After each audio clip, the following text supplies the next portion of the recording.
Kevin Eleven. Mutant bir ucubeden şüphesiz Ben 10 serisinin en sevilen karakterlerinden birine dönüşüm yolculuğuyla kalplerimize kazınmış. Gwen ile yaşadıkları eşsiz romantik anlarıyla her ne kadar bizleri kıskandırsa da Benjamin ile klasik seriden bu yana süregelen güçlü dostluk dinamikleri karakter gelişimini iliklerimize kadar hissetmemizi sağlamıştı. Fakat sizlerin de bildiği gibi hayatta her şey dengeyle var olur. İyinin olduğu yerde kötü de mutlaka var olmak zorundadır. Kevin Eleven her ne kadar karakter gelişim konusunda eşsiz olsa da güçleri konusunda ne olduğu seri boyunca hep gizlenmiş, sürekli değiştirilmiş, hiçbir zaman tam olarak bir ırka dahil edilmemiştir. Yıllardır izleyenler arasında bu çocuk kötü mü, iyi mi ya da uzaylı mı, insan mı tarzı sorular hep cevapsız kalmıştır. Hatta bunu duyunca şok olacaksınız ama serinin kendi yazarları dahil bu soruya cevap bulmakta zorlanmıştır. Ben Hyde ve bugün sizinle Kevin Eleven'ın sır gibi saklanan gerçek kökenini ve sürekli gelişen enerji güçlerini nasıl elde ettiğini tüm detaylarıyla konuşacağız. Eğer video hoşunuza giderse beğenip abone olmayı unutmayın. Maalesef ben de sizin gibi reklamlardan nefret ediyorum ama kanalımızın büyüyebilmesi için sizin desteğiniz çok önemli. Hazırsanız hadi videoya geçelim. Şimdi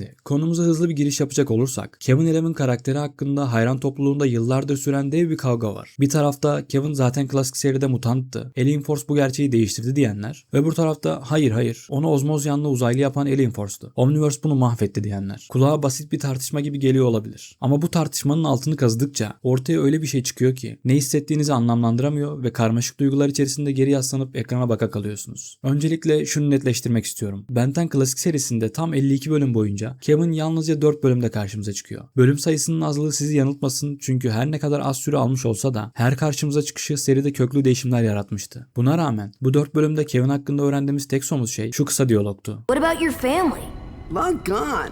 They weren't too thrilled having a freak for a son, but it just means I don't answer to nobody. Evet, sadece bu kadar. Bitti. Aile yok, nereden geldiğine dair herhangi bir bilgi yok, güçlerinin kaynağı belli değil. Kevin adeta seride benim yaşlarında ona rakip olabilecek güçlü ve kötü bir genç karakter olsun motivasyonuyla yazılmış, her ne kadar çok sevilse de biraz aceleye getirilmiş bir karakterdi. Şimdi kendinize şu soruyu sormanızı istiyorum. Böyle rastgele yazılmış bir karakterin orijinal kökeni olabilir mi? Bir şeyin orijinal olabilmesi için önce o şeyin var olması gerekmez mi? Ama durun, bir saniye. Çünkü bu noktada devreye karakter kartları giriyor ve işler burada garip bir hal almaya başlıyor. İlk Ben 10 oyuncak serisi çıktığında Bandai her karakter için küçük bilgi kartları hazırlamıştı. Ve Kevin'in kartında ne yazıyordu biliyor musunuz? İnsan mutant. İşte bu kartlar yıllarca Kevin'in başından beri mutant olduğunu savunanların tek somut dayanağı oldu. Sizlere Kevin'in geçmişini hatasız ve detaylı bir şekilde anlatabilmek için forumları karıştırırken bir Ben 10 wiki sayfasında bu tarz bir karta denk geldim. Lisanslı olarak üretilmiş bir oyuncağın üzerinde mutant yazıyorsa demek ki Kevin mutantmış diye düşünüp araştırmaya devam ettim. Ama o kartlar aslında sandığımız kadar güvenilir değildi. Çünkü Bandai kartları hatalarla dolu, kafadan uydurulmuş bilgiler satan ticari ürünlerden başka hiçbir şey değildi. Alien X'in kartında Ben'in onu kullanarak bir dağı havaya uçurduğu yazıyordu. Oysaki dizide bir barajı tamir ediyordu. Yıldırım Güller'in kartında Vulpin'e özgü bir tür olduğu yazıyor. Ama Arboriyalı olduğunu sonradan öğreniyoruz. Yani bu kartlara güvenmek, okuldaki sürekli yalanlar sallayan arkadaşa güvenmek gibi bir şey. Bilgi var ama kaynağı tartışmalı. Peki bu kavganın ortasında Alien Force ne yaptı dersiniz? İşte tam burada hikaye bizim istediğimiz doğrultuda ilerliyor. Alien Force'un ilk sezonu klasik seriyle iç içe yazılmıştı. Direkt referanslar veriyor, izleyicinin arka planı bildiğini varsayıyordu. Ve bu güçlü bağ bize şunu gösteriyordu. Kevin'in o dönemde yaşayacağı gelişmeler klasik seriye uygun bir şekilde ilerlemek zorundaydı. Ve öyle de oldu. Kevin'in babası Devon'un ortaya çıkmasıyla seriyi bize ozmoz yanlar olarak bilinen bir ırkın varlığını tanıttı. Ve Kevin'in neden enerji emip dönüştürebildiğini açıkladı. Hatta Max Tennyson ile bağlantısı, tesisatçılar örgütüne katılma motivasyonu, bunların hepsi Alien Force ve Ultimate Alien serisi boyunca inşa edildi. Bu iki seri boyunca süregelen gelişim izleyenleri keyiften çıldırtıyordu. Dwayne McDuffie'nin ellerinde Kevin gerçek bir karakter olmuştu. Ve tam o noktada her şey yerli yerine oturmuşken Omniverse sahneye çıktı. Bu saatten sonra hiçbir şeyin eskisi gibi olmayacağı çok belliydi. Omniverse'te Kevin'e olanlara detaylıca girmeden önce size belirtmem gereken şeyler var. Çoğu hayran nefret etse de ben Omniverse serisini seviyorum. Tamam sanat tarzı vesaire bayağı kötüydü ama enerjisi, mizahı ve paralel evrenlerle ilgili hikayeleri beni hep içine çekmiştir. Ama Omniverse'ün bazı kararları var ki nasıl desem sanki çocukluğunda sevdiğim bir anının üstüne birisi gelip kalın bir çizgi çekiyor ve o ana aslında yaşanmadı. Unutmak zorundasın diyor. İşte Reuters hikaye örgüsü tam olarak böyle bir şey. Reuters anlatısında yazarların bize kabul etmemizi söylediği şey şu. Kevin'in ozmoz yanlı olduğuna dair tüm bilgiler Cervantes adlı bir karakter tarafından ana kadronun zihinlerine yerleştirilen sahte anılarmış. Kevin aslında bir uzaylı melezi değilmiş ve ozmoz yanlılar diye bir ırk yokmuş. Hepsi Cervantes tarafından Kevin'i kontrol altında tutabilmek için uydurulmuş hayali bir geçmişten ibaretmiş. Tam bir saçmalık. Bunu öğrendiğimde o kadar sinirlendim ki anlatamam. Böyle köklü bir seriyi mahvetmek istesem bile bu kadar kötü bir devam hikayesi hikayesi yazamazsın. Çünkü Ultimate Alien'ın tam 2 sezonu doğrudan ozmozyanlar üzerine kuruluydu. Agregor'un tüm hikayesi, Kevin'in güçlerini aşırı kullanmasının bedeli, babasıyla yüzleşmesi. Buradaki sorun şu: neyin sahte olduğunu tam olarak anlayamıyorsunuz. Kevin'in anıları mı sahte, ozmozyanlar mı sahte, yoksa önceki seride bize anlatılan bütün arka plan mı çöpe atıldı? Bu belirsizlik yüzünden hayranların kafası doğal olarak allak bullak oldu. Ama daha bitmedi. İşin en ilginç kısmı şimdi geliyor. Omniverse ekibinin bu büyük değişikliği yaparken dayandığı temel fikir şuydu: Kevin'in klasik seride zaten mutant olarak düşünülmesi. Bu fikrin merkezinde ise Derek J. White vardı. Omniverse'ün yaratıcı kadrosundaki en etkili isimlerden biri olan Derek, klasik seriyi çok iyi bilen, Ben 10'e gerçekten gönül vermiş biriydi. Ama aynı zamanda Kevin'in kökeni konusunda çok net bir şeye inanıyordu. Ona göre Kevin en başından beri mutanttı. Sorun şu: bu inanç gerçekten doğru muydu? Bunu anlayabilmek için bizzat ilk ekipten olan ve Kevin'i yaratma sürecinde fiilen yer alan Duncan Rouleau'ya bakalım. Sosyal medyada aktif olan Duncan bu konuda net konuşuyor. Kevin klasik seride hiçbir zaman mutant olarak kesin biçimde tasarlanmadı. Karakter kasıtlı olarak belirsiz bırakıldı. Yani bir orijin hikayesi yoktu. Dolayısıyla Alien Force bu boşluğu doldurmak için karakterin bir evrimi olarak Ozmozyanlar adında bir ırk ortaya attı. Peki Derek neye dayanıyordu? Muhtemelen Ben 10 Wiki'ye. Bu kulağa komik geliyor ama gerçekten böyle. Wiki'nin o dönemdeki hali kullanıcıların kaynak göstermeden eklediği kafadan uydurma bilgilerle doluydu. Bir kullanıcı Kevin mutanttır yazıyor. Kimse silmiyor, yıllar geçiyor. Dizi ekibi kaynak olarak Wiki'ye bakıyor ve işte bir fan düzenlemesi kanon oluyor. Dr. Animo'nun ikinci adının James olduğu iddiası da tam olarak böyle ortaya çıkmıştı. Şunu bir düşünün. Sürekli dizide Pops başta sadece Park'ın tuhaf, saf ve komik karakterlerinden biri olarak görünüyordu. Ama zamanla hikayenin merkezine yerleşti ve finalde evrenin kaderini belirleyen en önemli karakterlerden birine dönüştü. Peki bu hikayenin akışını bozdu mu? Tabii ki hayır. Çünkü dizinin içinde Pops asla önemli birisi olamaz diye bir işaret hiç verilmedi. Aynı şey Kevin için de geçerli. Klasik seride mutant olarak planlanan ama hiçbir zaman seride mutant olduğu belirtilmeyen bir karakterin hikayesi Alien Force'un Ozmozyan hikayesini değiştiren bir gerçek olarak kabul edilemezdi. Omniverse ise sanki bambaşka bir tavır aldı. Ultimate Alien Force'un yıllar boyunca sabırla ördüğü Kevin anlatısını bir çarpıda söküp atmak istedi. Ama bunu yaparken asıl tuhaf olan şey neyi sildiği değil, neyi silmediğiydi. Alien Force'un evrene kattığı galaktik tesisatçılar kaldı. Sandra ve Carl'ın yeni tasarımları kaldı. Azimuth'un Galvan toplumundaki rolü kaldı. Hatta Omniverse bunları daha da büyüttü. Peki neden bütün bu miras korunurken sadece Kevin'in ozmozyanlı kökeni yok sayıldı? Cevap aslında çok açık. Çünkü mesele klasik seriyi devam ettirelim, hatalı bir hikaye yapmayalım değildi. Mesele yazarların kişisel istekleriydi. Omniverse, Ultimate Alien Force'un Kevin için kurduğu mirası hedef aldı. Ve bu hedef iyi niyetli bile olsa eninde sonunda berbat bir değişiklik ile sonuçlandı. Reuters hikayesi aslında kendisiyle birlikte seriye birçok yenilik getirdi. Tesisatçı yardımcıların kökeni gayet eğlenceliydi. Cervantes karakteri tüm serinin olmasa da Omniverse'ün en iyi kötülerinden biriydi. Kevin'in hiçlik boyutunda yaşadığı maceralarla kurulan bağlantıda iyi düşünülmüş bir detaydı. Ama her ne kadar bunların hepsi bir araya gelse de aklımıza takılan asıl soruyu yanıtlamıyor. Tüm bu yıkım gerçekten gerekli miydi? Şimdi düşünelim. Reuters anlatısı hiç olmayıp Kevin ozmozyanlı kalmaya devam etseydi Omniverse daha mı kötü bir dizi olurdu? Hayır. Etkilenmezdi bile. Omniverse'ün tonu, sanat tarzı, karakterleri zaten kendine hastı. Kevin'in kökenini değiştirmek seriyi daha üst bir seviyeye asla taşımadı. Sonuç olarak bugün resmi yapı oldukça net. Kevin, Reuters hikayesinin tanımladığı şekliyle bir insan mutantı. Ozmozyanlı geçmişi ise evren içinde sahte anılar olarak açıklanıyor.